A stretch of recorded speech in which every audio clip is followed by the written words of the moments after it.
කොතෙක් බෙහෙත් කළත් සුව නොවන. ඉස්සොරි වදේට පිළියමක් තමයි අද මං කියා දෙන්න හදන්නේ පුරාණ පොතපතේ සඳහන් වෙලා තියෙන ආකාරයට.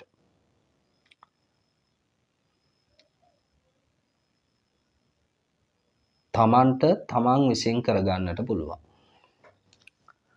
තමන්ට තමන් විසින් නිවසේ ඉඳලම කරගන්නට පුළුවන් ඖෂධ ටිකක් තමයි අද මම මේ ඔයගොල්ලන්ට දෙන්න හදන්නේ.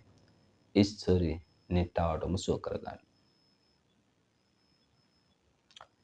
මෙය ස්ත්‍රී පුරුෂ බාල මහලු කොයි කාටත් භාවිතා කරන්නට පුළුවන් කදිම ඖෂධ වට්ටෝරුවක් ඉස්සොරි වලට.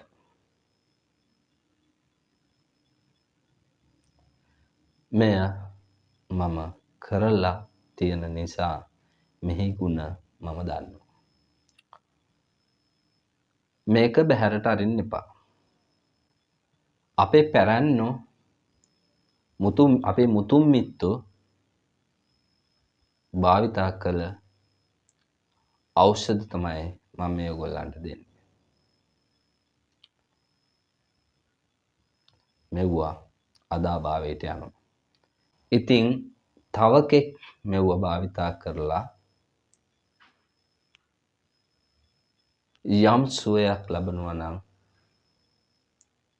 මා ලබන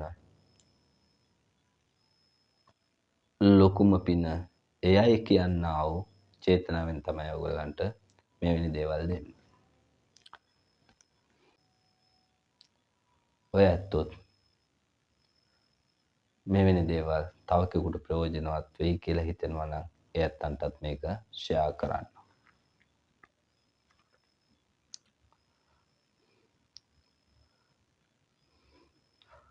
ඔයගොල්ලෝ ගන්න නෙල්ලි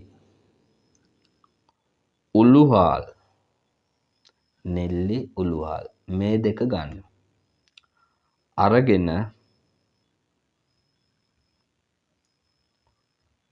පොල් කිරෙන්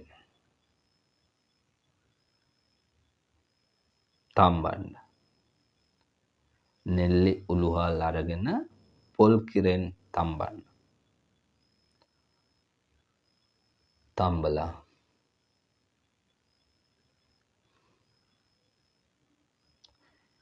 හිස හොඳට සෝදන්න. දින 4-5ක් කරන්න.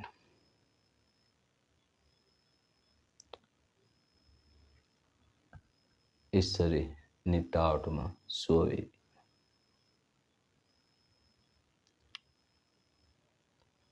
ඒටම තව සඳහන් වෙලා තියෙනවා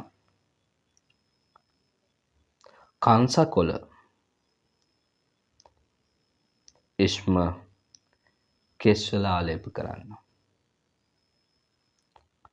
උකුණන් මද වෙන්නටත් තඩි උකුණු එහෙම නැත්නම් තඩි වඳවන්නට නැතු යන්නට ඉස්සරි සුව වෙන්නට කදමයි කියලා සඳහන් වෙලා තියෙනවා. හැබැයි මේ බෙහෙත ඇහැට වට්ටවා නොගෙන කරගන්න කියලා සඳහන් වෙලා තියෙනවා. ඒටම තව බෙහෙතක් කියන්නම්. ඒටම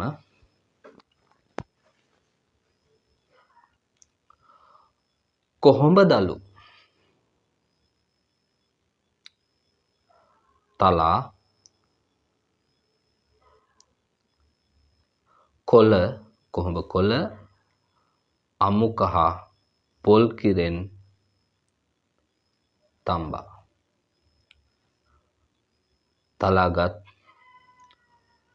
කොහොඹ දළු ටිකක් දමා එකට අඹරා.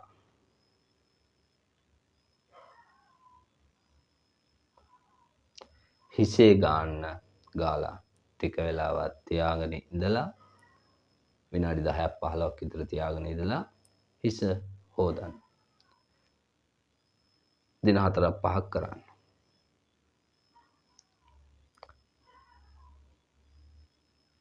ඒටම තව එකක් තියෙනවා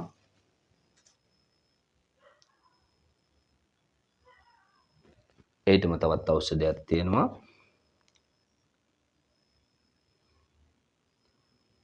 තිත්ත තිබ්බටු. තිත්ත තිබ්බටු. ගෙඩි යුෂ. තිත්ත තිබ්බටු ගෙඩි යුෂ මේ තෙල් සමග මිශ්‍ර කර තිත්ත තිබ්බටු ගෙඩි යුෂ මේ තෙල් සමග මිශ්‍ර කර අව්වේ කකාරන්න. කකාරලා හිසේ ගන්න.